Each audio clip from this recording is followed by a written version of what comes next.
2015 నుండి ఇప్పటి వరకు కొండపోచమ్మ సాగర్లో భూములు కోల్పోయిన తమకు ఎటువంటి ప్యాకేజీలు రాకుండా అధికారులు ఇబ్బందులు పెడుతున్నారని సిద్దిపేట జిల్లా కలెక్టర్ కార్యాలయం ఎదుట ములుగు మండలం మామిడాల గ్రామానికి చెందిన భూ నిర్వాసితులు నిరసన వ్యక్తం చేశారు. కుటుంబాలతో సహా కదిలివచ్చి కలెక్టర్ కార్యాలయం ముందు కూర్చొని తమకు న్యాయం చేయాలంటూ నిరసనకు దిగారు.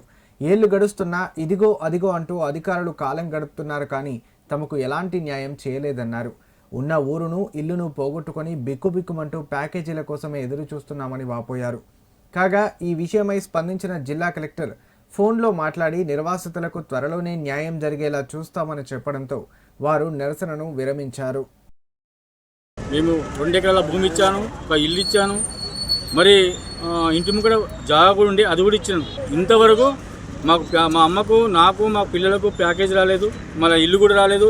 వస్తామని ఇస్తామని అన్నారు కానీ ఇంతవరకు ఇవ్వలేదు. ఇంకా లిస్ట్లో కూడా మా 2వ లిస్ట్లో కూడా మా పేరు ఉంది. ఆ పేరున్నా కానీ మాకు ఇంతవరకు ఏమీ చెప్పలేదు పెద్ద మనసు ఊళ్ళే. దానివల్ల మేము తిరుగుతా ఉన్నాం. కలెక్టర్ ఆఫీస్కి వస్తున్నాము. మొన్న కూడా వచ్చాము, కలెక్టర్ కలుద్దామంటే కలవలేదు. ఈరోజు వచ్చాము, ఈరోజు కూడా కలెక్టర్ కలవలేదు. కలెక్టర్ ఫోన్ చేసి మాట్లాడి మా వ్యక్తి మా బాబు మాట్లాడిండు, మంచి మాట చెప్పి అదే ప్రకారంగా మాకు జాగా ఇల్లు పోయినందుకు మాకు ప్యాకేజీ ఇల్లు, మా పిల్లల ప్యాకేజీ ప్లాట్లు రావాలని కోరుతున్నాను.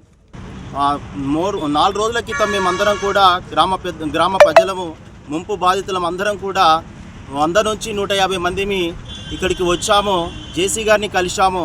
ఈరోజు మరి కలెక్టర్ గారిని కలవాలని ఇంత దూరం వచ్చాము, కానీ కలెక్టర్ గారు మాకు అందుబాటులో లేకపోవడం జరిగింది. అయినా మేము ప్రజావాణిలో జేసీ గారికి మా యొక్క బాధను వినయించడం జరిగింది. అలాగే కలెక్టర్ గారు కూడా మేము ఫోన్ మాట్లాడాం. సారు మాతో ఫోన్ మాట్లాడినప్పుడు చాలా మంచిగా రెస్పాన్స్ అయ్యాడు. మీరు ఏదున్నా మాకు పెట్టండి, మాతో మాట్లాడండి, తప్పనిసరి మీకు కావలసిన ప్యాకేజీలు కానీ ఇల్లు కానీ ఇప్పిస్తానని కలెక్టర్ గారు హామీ ఇవ్వడం జరిగింది. కాబట్టి దయచేసి మా మామిడాల గ్రామంలో ఉన్నటువంటి ప్రజల బాధను అర్థం చేసుకోండి. ఎందుకంటే మేము చాలా సంవత్సరాల నుంచి, దరిదాపు 7.5 సంవత్సరాల నుంచి మేము ఈ బాధలో ఉన్నటువంటి వ్యక్తులము. ఇప్పటికైనా మా బాధను కలెక్టర్ గారు అర్థం చేసుకున్నారని ఆశిస్తున్నాం, చాలా సంతోషిస్తున్నాం. ఎందుకంటే మేము సామాన్యులము, పేదవాళ్ళము అయినప్పటికీ కూడా మేము ఫోన్ చేయగానే వెంబడే రెస్పాన్స్ అయినటువంటి కలెక్టరు ఇంత మంచి అధికారాన్ని మేము చూడలేదు. ఇప్పటికైనా మా మీద దయా కనికరం చూపుతారని ఆశిస్తున్నాం. ఇంతకు ముందున్న అధికారులు ఎవ్వరు కూడా మమ్మల్ని పట్టించుకోలేదు.